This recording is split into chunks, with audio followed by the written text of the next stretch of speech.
हैं। I hope आप सभी बहुत अच्छे होंगे। तो फ्रेंड्स अभी हम लोग करने जा रहे हैं शब्द शक्ति, जो कि RPSC first grade second grade RS यानी आरपीएससी में आया हुआ ये पीवाईक्यू क्वेश्चन है। तो आप लोग क्लास में लास्ट तक जरूर बने रहिए, क्योंकि यहाँ पे हम लोग शब्द शक्ति का पीवाईक्यू देखेंगे, साथ में उसका विश्लेषण देखेंगे और इससे बनने वाला जो संभावित क्वेश्चन है वो भी देखेंगे। तो यदि मुख्य क्लास आप मतलब थ्योरी वाली क्लास आप नहीं देखे हैं तो जाकर के देख लीजिएगा। चलिए, हमारा फर्स्ट क्वेश्चन जो है वो है मुख्य अर्थ का बोध कराने वाली शब्द शक्ति को क्या कहते हैं। जो शब्द शक्ति मुख्य अर्थ का बोध कराती है उसे कौन सी शब्द शक्ति कहते हैं। क्या लक्षणा कहते हैं, क्या अभिधा कहते हैं, व्यंजना कहते हैं या तात्पर्य कहते हैं। तो फ्रेंड्स इसका जो आंसर होगा, जो शब्द शक्ति मुख्य अर्थ यानी जिस शब्द शक्ति में सीधा सीधा किसी बात का अर्थ निकलता है, तो वहां पे जो शब्द शक्ति होती है वो होती है अभिधा शब्द शक्ति। आइए अब हम लोग इसका डिस्कशन देखते हैं। फ्रेंड्स अभिधा शब्द शक्ति जब किसी वाक्य को पढ़ने या सुनने पे सीधा और साधारण अर्थ निकलता है, वहां पे अभिधा शब्द शक्ति होती है। जैसे हम कहते हैं गाय चर रही है, जैसे हमने कहा गाय, जैसे हमने कहा गाय चर रही है, चर रही है। तो यहाँ पे है क्या है कि सीधा सीधा अर्थ निकल रहा है, गाय काऊ जो है वो चर रही है, घास को चर रही है, खा रही है। लेकिन यदि हम कहते हैं कि किसी का नाम लेके सीता जो है एकदम गाय के समान है, तो सीता तो फ्रेंड्स गाय नहीं हो सकती ना, तो यहाँ पे अभिधा शब्द शक्ति नहीं होगी। तो कौन सी शब्द शक्ति होगी आगे हम देखते हैं। देखिए, लक्षणा शब्द शक्ति वह होती है जहां मुख्य अर्थ में बाधा आए और उसका अर्थ दूसरा हो जाए। मुख्य अर्थ को बाधित करके जब उसका अर्थ दूसरा निकलता है तो वहां पे लक्षणा शब्द शक्ति होती है। जैसे हमने कहा सीता गाय के समान है, मानी सीता जो है गाय सीधी साधी कही जाती है, तो सीता जो है गाय नहीं हो सकती, उसके समान जैसे उसका चार पैर कान बड़े बड़े नहीं हो सकते, मतलब गाय के समान जो है सीधी है। लेकिन व्यंजना शब्द शक्ति वहां होती है फ्रेंड जहां कोई नया अर्थ निकलता है, यानी कोई दूसरा अर्थ छिपा रहता है। चलिए, हमारा नेक्स्ट क्वेश्चन है, मुहावरे और कहावत में मुख्य रूप से कौन सी शब्द शक्ति प्रयोग होती है। मुहावरा और कहावत में कौन सी शब्द शक्ति होती है। फ्रेंड्स ये सारे question second grade senior secondary exam में आया हुआ है, ये सारे के सारे पीवाईक्यू क्वेश्चन हैं। तो यहाँ पे होगा फ्रेंड्स, मुहावरा और कहावत में फ्रेंड्स लक्षणा शब्द शक्ति होती है जहाँ पे मुख्य अर्थ जो है बाधित हो जाता है। जैसे 9 2 11 हो जाना, जैसे हम 9 और 2 जो है 11 होता है, नहीं, 9 और 2 जो है 11 नहीं होता है, यानी इसका अर्थ होगा भाग जाना। 9 2 11 होना यानी भाग जाना, यानी मुख्य अर्थ बाधित हो जाता है। 9 2 11 नहीं, यहाँ 11 होने की बात नहीं कही जा रही है इस 11 के, यहाँ पे किसकी बात हो रही है, भाग जाना, यानी 9 2 11 सम बनता है, मैथ्स में सही है, लेकिन हमारा अर्थ यहाँ पे तीसरा होगा। नेक्स्ट क्वेश्चन है हमारा, चलिए इसका जो नियम है वो देख लेते हैं। व्याकरण में यह नियम है कि सभी मुहावरे और लोकोक्ति जितनी होती है फ्रेंड्स, मुहावरे और लोकोक्ति सारे के सारे लक्षणा शब्द शक्ति के अंतर्गत आते हैं। मुहावरों का कभी भी सीधा यानी अभिधार्थ अर्थ नहीं निकलता है, बल्कि उनके लक्षण आधार पर अर्थ निकलता है, जिसको लक्ष्य करके कहा जाता है वैसा अर्थ निकलता है। जैसे 9 2 11 हो गया, ये सीधा अर्थ गणित में जोड़ना नहीं है, बल्कि इसका अर्थ क्या है, भाग जाना है। चलिए नेक्स्ट क्वेश्चन हम देखते हैं, राजस्थान के लोग वीर हैं, इस वाक्य में कौन सी शब्द शक्ति है। ये college RPSC college lecturer exam में आया हुआ है। राजस्थान के लोग जो हैं वीर हैं, क्या यहाँ पे रूढ़ा लक्षणा है, क्या यहाँ पे प्रयोजनवती लक्षणा है, क्या यहाँ पे शाब्दी लक्षणा है या अभिधा है। तो फ्रेंड्स चलिए इसका आंसर देखते हैं। इसका जो आंसर होगा वो होगा रूढ़ा लक्षणा है यहाँ पे। लेकिन क्यों है रूढ़ा लक्षणा, चलिए हम इसका विश्लेषण करते हैं। फ्रेंड्स रूढ़ा लक्षणा वहां होता है जहां पे प्रसिद्ध परंपरा या रूढ़ि के कारण मुख्य अर्थ छोड़कर दूसरा अर्थ निकलता है। जहां पे प्रसिद्ध परंपरा या रूढ़िवादिता के कारण मुख्य अर्थ छोड़कर दूसरा अर्थ निकलता है। जैसे राजस्थान के लोग वीर हैं, राजस्थान के लोग वीर नहीं है, राजस्थान के लोग सभी के सभी वीर हैं। तो यहाँ पे ये रूढ़िवादिता है, राजस्थान राजाओं की नगरी है, सबके मन में रूढ़ि है, भले सभी कोई थोड़े वीर है यहाँ पे फ्रेंड्स, लेकिन हाँ एक यहाँ पे एक रूढ़िवादिता फैली हुई है, राजस्थान राजाओं का शहर है, यहाँ के लोग बहुत वीर हैं, छोड़कर इसका दूसरा अर्थ लिया जाता है। इस वाक्य में राजस्थान के भौगोलिक प्रदेश की भूमि वीर हो सकती है क्योंकि भूमि जड़ है, लेकिन परंपरा रूढ़ि के अनुसार राजस्थान का अर्थ राजस्थान के निवासियों से है, यानी राजस्थान के रहने वाले लोग जो हैं, राजस्थान के रहने वाले जो निवासी हैं वो क्या है, वीर है, इसलिए यहाँ पे रूढ़िवादिता फैली है, इसलिए रूढ़ा लक्षणा हो जाएगा। नेक्स्ट क्वेश्चन है हमारा, लाल पगड़ी आ रही है, लाल पगड़ी आ रही है, तो पगड़ी फ्रेंड्स चल के थोड़ी आएगी, तो क्या यहाँ पे प्रयोजनवती लक्षणा होगी, अभिधा होगा, रूढ़ा लक्षणा होगा या अर्थी व्यंजना होगा? यहाँ पे कौन सा अर्थ होगा इसका, चलिए आप बताइए आंसर, इसमें कौन सा आंसर होगा? क्या इसमें प्रयोजनवादी लक्षणा होगी, अभिधा होगी या रूढ़ा होगा? तो फ्रेंड्स यहाँ पे जो आंसर होगा वो होगा प्रयोजनवती लक्षणा, हमारा ऑप्शन नंबर ब। नेक्स्ट क्वेश्चन है हमारा, चलिए हम इसका पहले विश्लेषण देखते हैं फिर नेक्स्ट क्वेश्चन देखेंगे। प्रयोजनवती लक्षणा क्यों है? क्योंकि प्रयोजनवती लक्षणा वहां होती है जहां किसी विशेष उद्देश्य या प्रयोजन के लिए मुख्य अर्थ छोड़कर लक्ष्यार्थ ग्रहण किया जाता है। जैसे लाल पगड़ी आ रही है, तो लाल पगड़ी मतलब पगड़ी चल के थोड़ी आएगी, ये पगड़ी जो है ये चल के तो नहीं आएगी ना, पगड़ी तो चल के नहीं आती ना फ्रेंड्स, पगड़ीधारी लोग जो हैं वो चल के आ रहे हैं, पगड़ीधारी लोग जो हैं वो चल करके आ रहे हैं, तो यहाँ पे मुख्य अर्थ जो है क्या हो रहा है, बाधा हो जा रहा है, यानी लाल पगड़ी का अर्थ पुलिस के जवान से है, वक्ता का प्रयोजन पुलिस के आने के प्रति सचेत करना है, यहाँ पे प्रयोजनवती लक्षणा है, लाल बत्ती वाले लोग आ रहे हैं, पुलिस आ रही है, यहाँ पे बात को सीधी ना कर करके लाल पगड़ी आ रही है, यानी लोग सचेत हो जाओ, इस तरह से कहा गया है। नेक्स्ट क्वेश्चन है, संध्या हो गई, इस वाक्य से अलग अलग व्यक्तियों अलग अलग अर्थ निकालकर किस शब्द शक्ति का उदाहरण है? फ्रेंड्स ये आरपीएससी आरएस और एएसआई दोनों में आया हुआ है। तो फ्रेंड्स जब संध्या हो गई एक शब्द है, यहाँ पे संध्या का अर्थ जो है अलग अलग व्यक्ति अपने अपने प्रयोजन के अनुसार अलग अलग लेंगे, तो क्या यहाँ पे अभिधा लक्षणा होगा, सॉरी अभिधा शब्द शक्ति होगी, लक्षणा शब्द शक्ति होगी, व्यंजना होगी या तात्पर्य होगी? तो फ्रेंड्स यहाँ पे जो हमारा आंसर होगा वहां पे होगा व्यंजना, क्योंकि जब लोग किसी भी वाक्य का अपने अपने जरूरत के अनुसार उसका अर्थ निकलता है, यानी अपने अपने पर जरूरत लिख सकते हैं आप समझने के लिए, प्रयोजन के अनुसार अर्थ निकालते हैं, तो वहां पे व्यंजना शब्द शक्ति होती है। चलिए हम इसका डिटेल्स देखते हैं। जैसे व्यंजना शब्द शक्ति जहां वाक्य का सीधा अर्थ यानी अभिधा काम ना करे, न लक्षणों का अर्थ हो, बल्कि सुनने वाले व्यक्ति अपनी अपनी परिस्थिति के अनुसार तीसरा अर्थ निकालते हैं, तो वहां पे फ्रेंड्स कौन सा, व्यंजना शब्द शक्ति होती है, व्यंजना शब्द शक्ति होती है।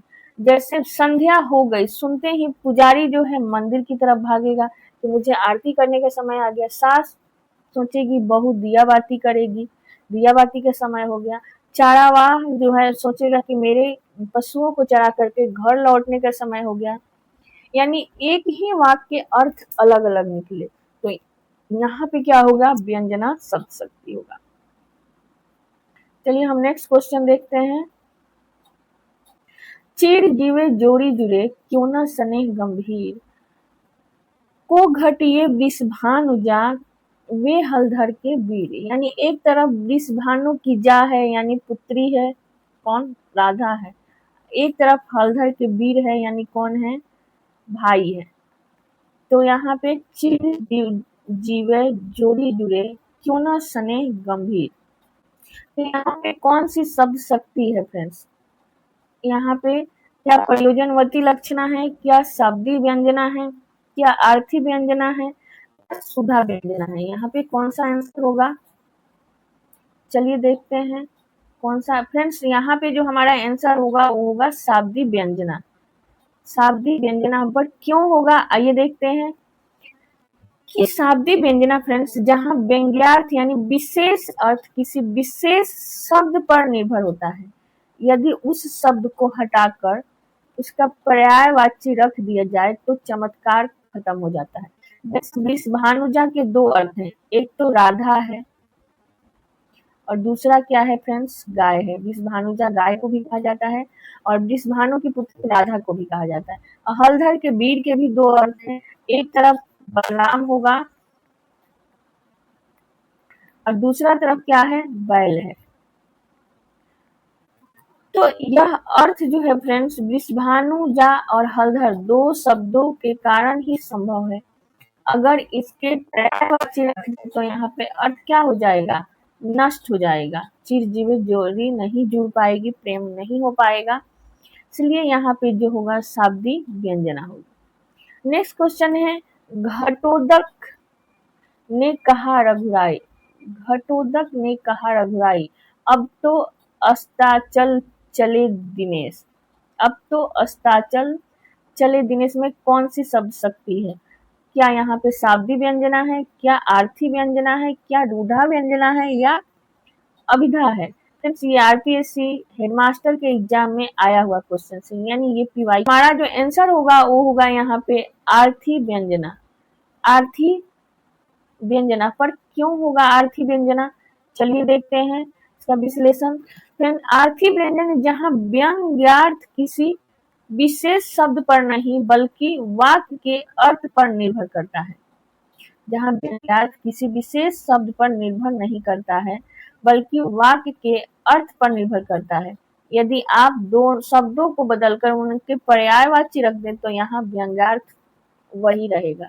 जैसे अस्ताचल यानी चले दिनेश का अर्थ है सूर्य जो है अस्त हो गया है, यानी संध्या का समय हो गया है, सूर्यास्त हो गया है। लेकिन यहाँ इसका गहरा अर्थ व्यंग्यार्थ यह है कि अब युद्ध बंद करने का समय हो गया है। यह चमत्कार पूरे वाक्य के अर्थ से निकल रहा है, शब्दों के बदलने से नहीं बदलेगा। यह जो चमत्कार है कि अस्ताचल हो चले दिनेश, यानी दिनेश सूर्य जो है अब अस्त हो गए हैं, अस्त होने को चले हैं, तो इसका सीधा अर्थ निकल, इसके बदल देने से भी इसके पर्यायवाची यदि हम सूर्य रखें दिनेश की जगह पे तो भी इसका अर्थ वही होगा। यानी चमत्कार पूरे वाक्य में निकल रहा है कि अब युद्ध बंद करने का समय हो गया है क्योंकि सूर्य जो है अस्त होने को चला है। चलिए हम नेक्स्ट क्वेश्चन है हमारा कि वह तो एकदम गधा है। वह तो एकदम गधा है वाक्य में कौन सी शब्द शक्ति का प्रयोग कार्य कर रही है? ये आरपीएससी एलडीसी सीईटी एग्जाम में आया हुआ क्वेश्चन है फ्रेंड। तो क्या यहाँ पे अभिधा शब्द शक्ति है, क्या यहाँ पे लक्षणा है, क्या व्यंजना है या इनमें से कोई सा भी नहीं है? तो यहाँ पे जो आंसर होगा फ्रेंड्स वो होगा लक्षणा शब्द शक्ति। यहाँ पे लक्षणा होगी, लक्षणा शब्द शक्ति होगी क्योंकि वह एक तो एकदम गधा है, यानी आदमी गधा थोड़े होगा, गधा के समान मूर्ख होगा ना, तो यहाँ पे मुख्य अर्थ बाधित हो रहा है और दूसरा अर्थ निकल रहा है, इसलिए यहाँ पे फ्रेंड्स लक्षणा शब्द शक्ति होगी। आइए इसका विश्लेषण देखते हैं। वही वास्तव में मनुष्य चार पैरों वाला जानवर गधा नहीं हो सकता, मुख्य अर्थ से बाधा है, यानी गधा का प्रयोग उसकी मूर्खता को दर्शाने के लिए किया गया है। क्योंकि मनुष्य में गधे के लक्षण यानी मूर्ख होना आरोपित किया गया है, इसलिए यहाँ पे कौन सा शब्द शक्ति होगा? लक्षणा शब्द शक्ति होगा। नेक्स्ट क्वेश्चन है, अभिधा उत्तम काव्य है, मध्य लक्षणा लीन, अधम व्यंजना रस विरस, उल्टी कहत प्रवीण। उल्टी कहत प्रवीण शब्द शक्ति के संबंध में प्रसिद्ध कथन किस रीति काल के कवि का है? क्या आचार्य रामचंद्र शुक्ल का है, क्या कवि देव का है, क्या भिखारी दास का है या चिंतामणि का है। तो फ्रेंड्स इसका जो हमारा आंसर होगा ये जो कथन है रीतिकाल के कवि, ये तो रीतिकाल के थे नहीं। हाँ ये थे, ये थे, ये थे। तो यहाँ पे जो आंसर होगा वो हमारा कवि देव से होगा। कवि देव ने कहा था, अभिधा उत्तम काव्य है, मध्य लक्षणा लीन, अधम व्यंजना रस विरस, उल्टी कहत प्रवीण। ये इसका विश्लेषण देख लेते हैं। रीतिकाल के प्रसिद्ध कवि देव ने शब्द शक्ति का वर्गीकरण करते हुए अभिधा को सर्वश्रेष्ठ माना है, यानी उत्तम माना है, क्योंकि वह सीधा अर्थ प्रकट करती है। आरपीएससी साहित्य में यह प्रश्न जो है फ्रेंड्स बार बार पूछा जाता है। नेक्स्ट क्वेश्चन है हमारा, उदित उदयगिरी मंच पर रघुवर बाल पतंग पंक्ति में कौन सी शब्द शक्ति प्रयुक्त हुई है? उदित उदयगिरी मंच पर रघुवर बाल पतंग में कौन सी शब्द शक्ति प्रयोग हुई है? क्या अभिधा हुई है, क्या लक्षणा हुई है, क्या व्यंजना हुई है, या तात्पर्य हुआ है? तो फ्रेंड्स इसका जो आंसर होगा, उदित उदयगिरी मंच पर रघुवर बाल पतंग, यहाँ पे लक्षणा शब्द शक्ति का प्रयोग हुआ है। क्यों हुआ है आइए देखते हैं। यहाँ भगवान श्री राम के बाल सूरज यानी बाल पतंग और मंच पर उदयाचल पर्वत, मंच को उदयाचल पर्वत कहा गया है। कोई राजा साक्षात सूर्य नहीं हो सकता है, इसलिए मुख्य अर्थ क्या हो रहा है? बाधित हो रहा है। कोई राजा जो है वो साक्षात सूर्य कैसे हो सकता है? उस सूर्य के समान उसके चमक है। सदृश समानता के आधार पर यहाँ श्री राम पर सूर्य के लक्षणों का आरोप किया गया है कि श्री राम में सूर्य के जैसा तेज है, सूर्य के जैसा चमक है। यहाँ भी अलंकार में, यहाँ कौन सा अलंकार भी फ्रेंड्स आप बता सकते हैं? यहाँ पर अलंकार जो होगा वो रूपक अलंकार है। कौन सा अलंकार है? अलंकार जो है फ्रेंड्स वहां पे रूपक अलंकार है।